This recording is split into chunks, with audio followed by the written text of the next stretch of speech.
Happy Lord's Day, everyone! Welcome to our online worship celebration.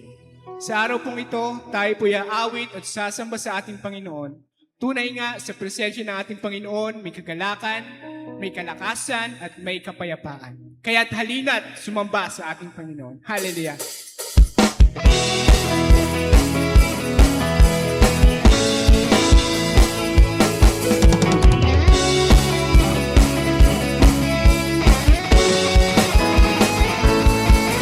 Kagalakan, may kasiyahan sa presensya ng Diyos. May kapayapaan, may kalakasan, kay Jesus ka natagpuan.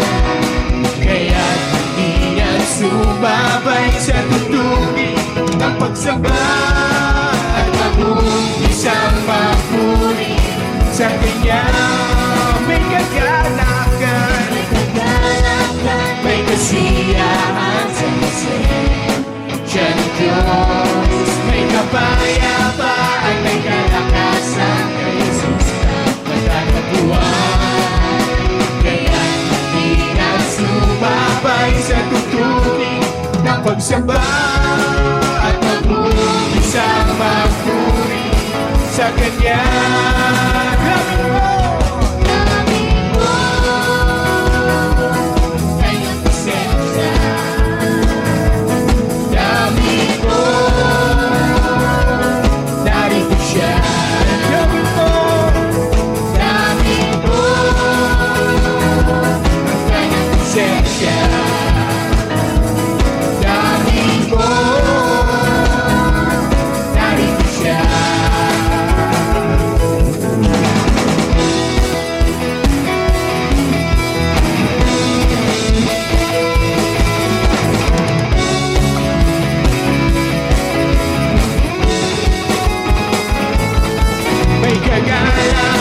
May kasiyahan sa presensya ng Diyos. May kapayapaan, may kalakasan, kay Jesus ka matatagpuan. Kaya hindi na sumabay sa tutunin ng pagsamba at mag-umpisang magpuri sa Kanya.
Salamat sa iyong presensya, O Diyos.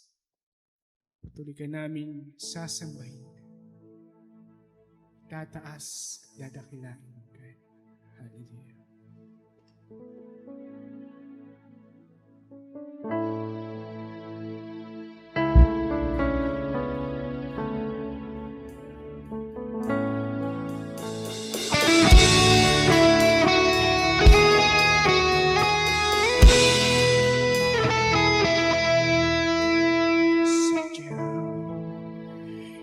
Buti ng ating Panginoon.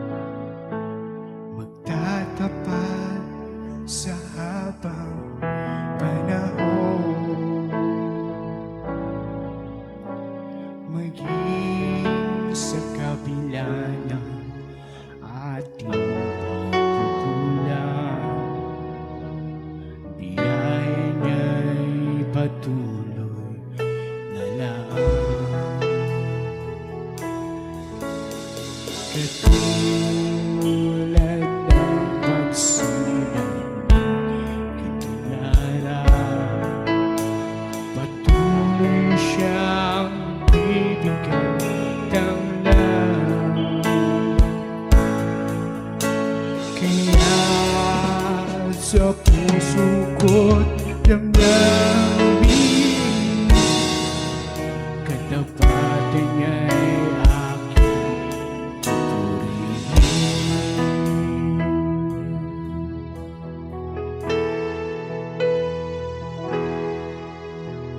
Dakila ka, O Diyos, tapat ka ng tunay, magmula pa sa ugat ng aming lahi. Mundo'y magunaw man, maaasahan kang lagi, maging hanggang wakas nitong buhay.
Sa bawat bigati, tagumpay man ay naroon.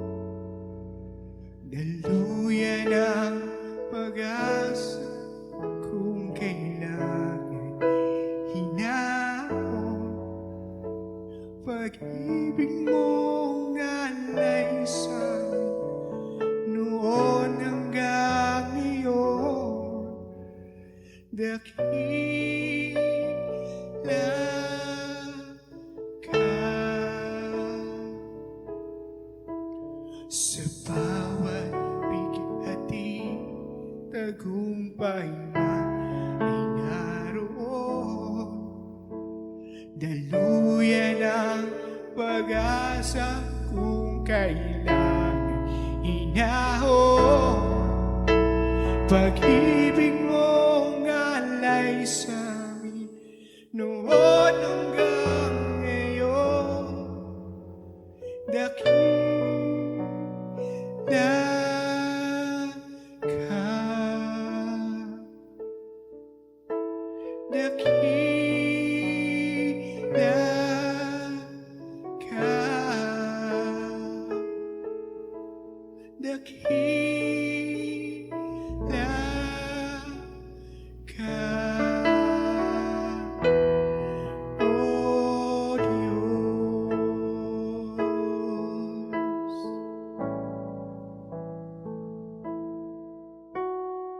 Ika'y tapat sa pangbuhay.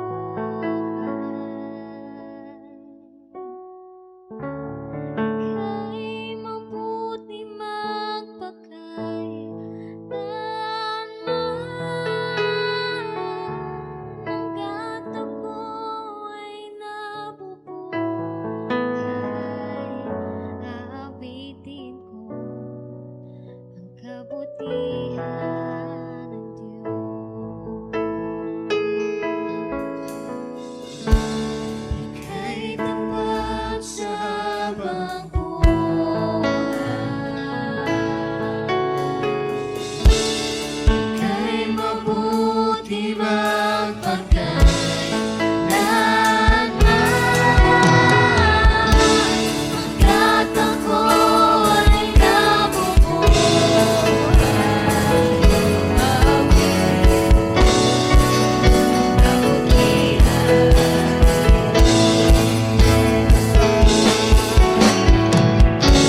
Ika'y tapat sa habang mabuti Diyos. ika'y mabuti magpakailanman. Hangga't ako ay nabubuhay, Aawitin ko ang kabutihan ng Diyos. Aawitin ko ang kabutihan ng Diyos. Aawitin ko ang kabutihan ng Diyos.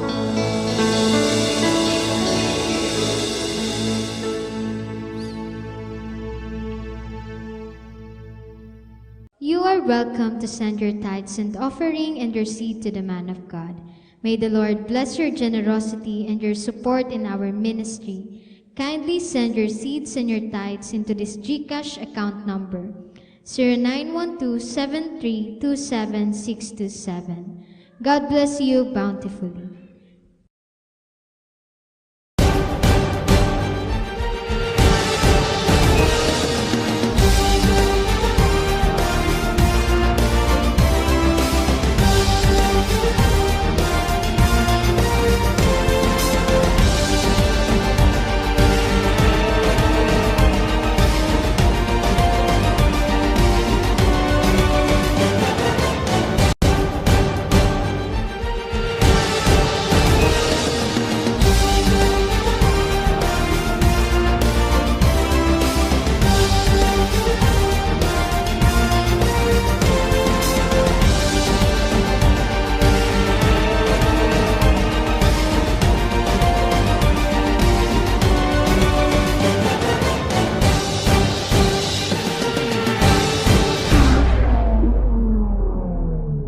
Happy Lord's Day po sa ating lahat. Pagpalain po tayo ng Panginoon sa araw na ito. Welcome po sa ating online worship celebration at sa ating on-site worship celebration. Sana kayo po'y patuloy na napagpapala ng ating gawain. Tinataas po natin si Kristo sa gawain ito. Purihin ang Panginoon. My topic today is entitled, Am I Truly a Child of God? Ulitin ko, ang aking topic ay may pamagat na, Am I truly a child of God? Ako nga ba ay tunay ng anak ng Diyos? Mga kapatid, magandang araw sa ating lahat. Let me ask you a very personal and powerful question. Ako ba ay tunay na anak ng Diyos? Ikaw ba ay tunay na anak ng Diyos? Hindi lang ito tanong ng relihiyon. Ito ay tanong ng relasyon. Maraming nagsasabi, lahat naman tayo anak ng Diyos. Pero ayon sa Biblia, may mas malalim na katotohanan dito.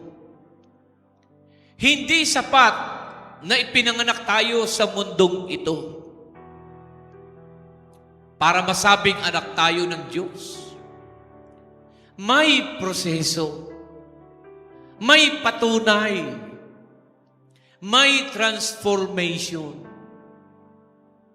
Kaya ngayon, samahan ninyo ako habang sinusuri natin ang ating sarili. Una, being a child of God is a spiritual birth, not just a physical one. Sabi sa John 1:12, but to all who receive Him, to those who believe in His name, He gave the right to become children of God. Hindi automatic ang pagiging anak ng Diyos. Ito ay ibinibigay sa mga tumatanggap at nananalig kay Kristo. Hindi porket mabait ka, hindi porket religious ka o nagsisimba ka, anak ka na agad ng Diyos. Kailangan merong personal na pagtanggap kay Jesus sa puso mo bilang Panginoon mo at tagapagligtas mo. Merong personal na pagsuko, pagtanggap. Tinanggap mo na ba si Jesus? O kilala mo lang siya? Pangalawa, a child of God is led by the Spirit of God. A child of God is led by the Spirit. Romans 8:14, it says, for those who are led by the Spirit of God are the children of God. Kung tunay kang anak ng Diyos, may pagbabago sa direksyon ng buhay mo.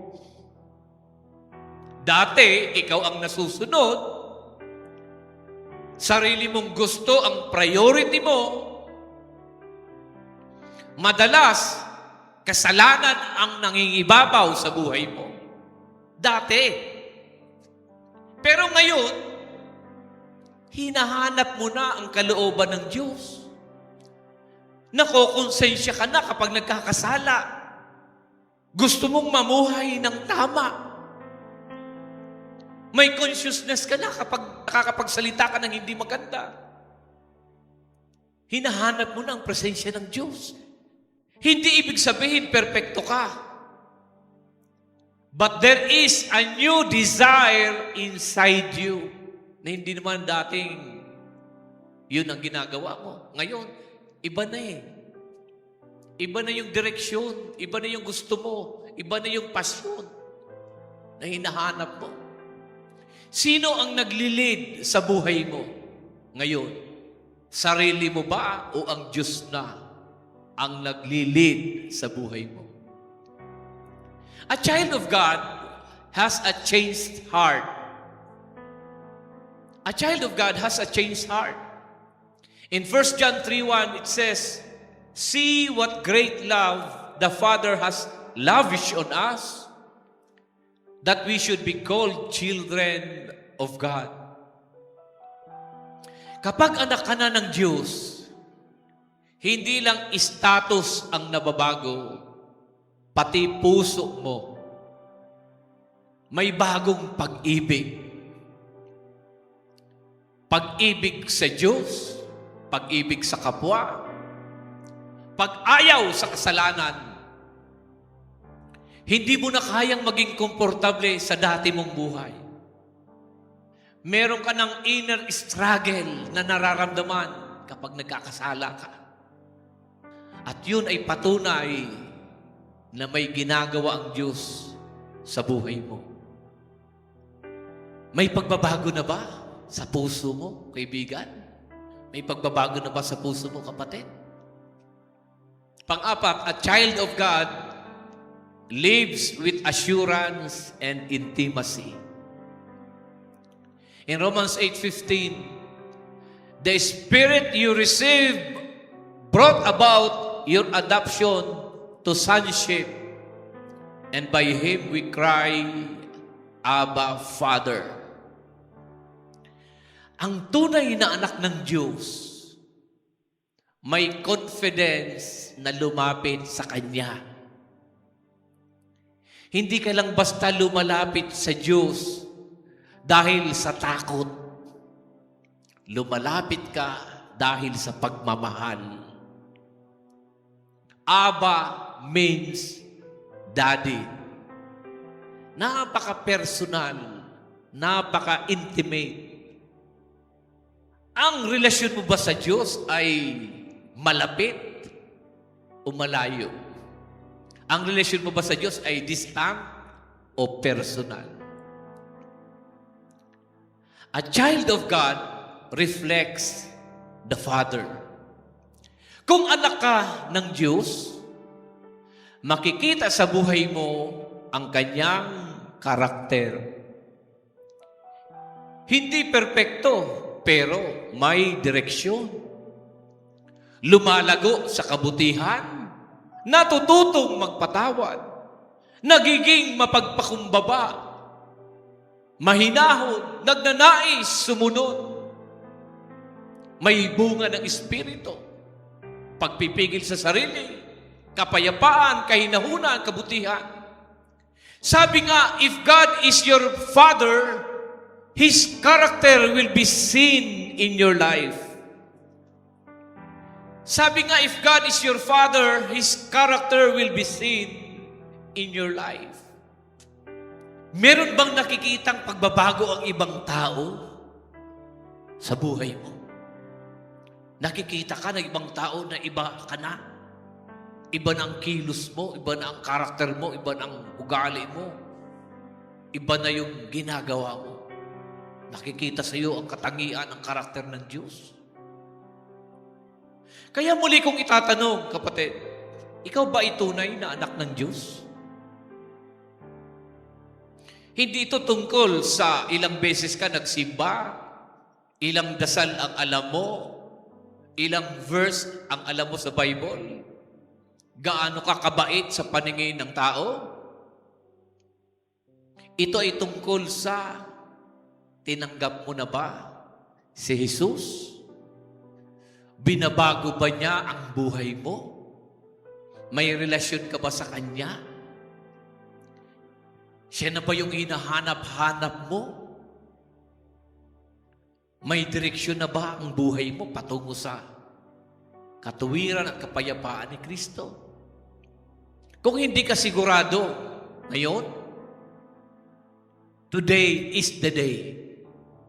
Ngayon ang araw, pwedeng mong sabihin sa puso mo, sabihin mo sa Kanya, Panginoong Hesus, inaamin ko na kailangan kita. Patawarin mo ako sa aking mga kasalanan.